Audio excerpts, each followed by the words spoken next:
Hello guys! Gawa tayo ngayon ng egg mayo mustard. Siyempre, ito ay pampalaman natin sa mga sandwich natin at pwede nyo rin itong gamitin sa mga salad. Meron ako dito isang buong itlog at nilagyan ko to guys ng sibuyas na puti. Ito yung sibuyas na puti ay manamis-namis ito guys.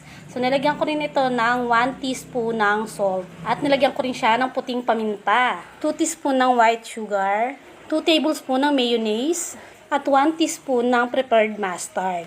Mix lang natin to guys ng husto at para madurog na rin yung mga itlog na hindi pa nadudurog. At i-add natin dito ang 1 tablespoon ng gatas.